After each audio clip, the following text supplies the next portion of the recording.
Now let's talk about checking data types. To check the data type of a certain variable, we use the type of method.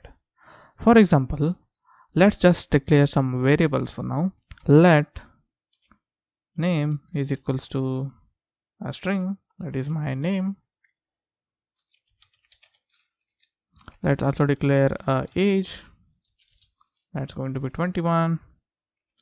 Let's also declare let is married, false.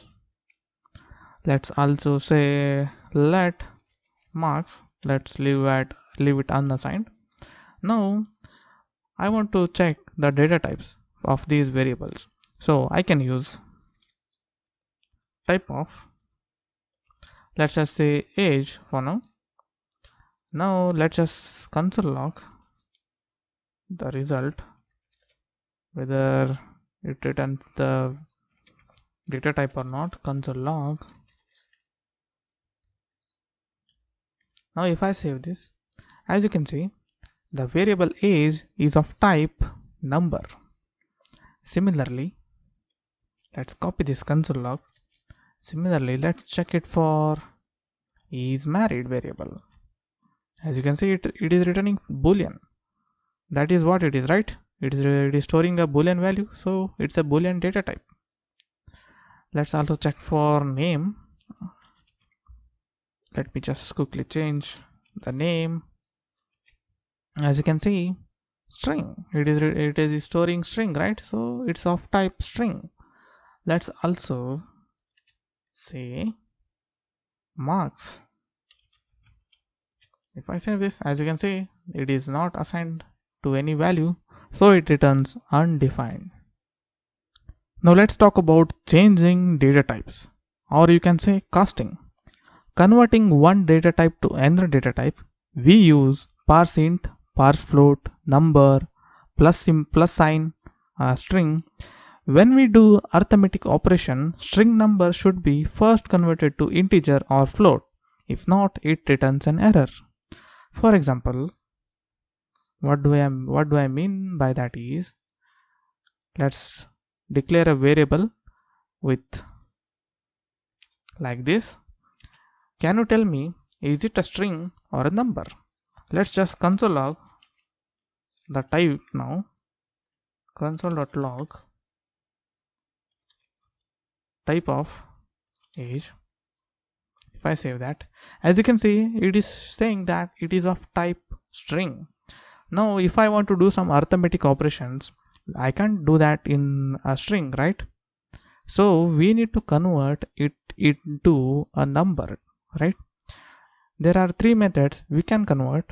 We can convert a string to int by saying any number inside a quote is a string, right? Any number inside of quotes, anything inside of a quote is a string, right? This is an example as you are seeing right now. We can convert string to a number using parseInt method. Let's use, there are actually three methods. One is parseInt, number, and a plus sign. Let's use the parseInt method now. Now we have the age, that is a string. If I want to convert, let's just say let age int. Let's just create another variable.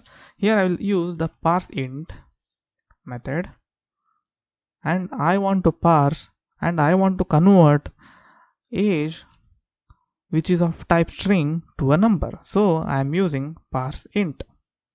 Now if I save that, now if I check, if I console log agent for now, console log, let's just say console log age int, and if I also check the type of agent, as you can see, our agent using the parseInt method was converted to 21, that is a number, and I also checked the type of data type, and it is also saying it is of type number. But here if I say console log type of age, as you can see, it is of type string. We use parseInt to convert it to a number data type. Similarly, I can also use the number method. For example, instead of parseInt, I will use number. Now if I save this, it's going to be the same. It is going to convert this age into a number data type, and it is going to be of the type number. Similarly, I can also use a plus sign. For example, if I just remove this and just use a plus sign and the variable which I want to convert it to a number, if I save that, as you can see, it just works the same. No changes. All these three methods are used to convert the strings into numbers. Suppose if the number is stored as a string. Now to perform arithmetic calculations, of course we need to convert this string into number data type. So these were the three ways how we could convert a string to numbers. That's it for this video. In the next video, we are going to do some exercise to revise whatever we have learned till now. So I will see you in the next one.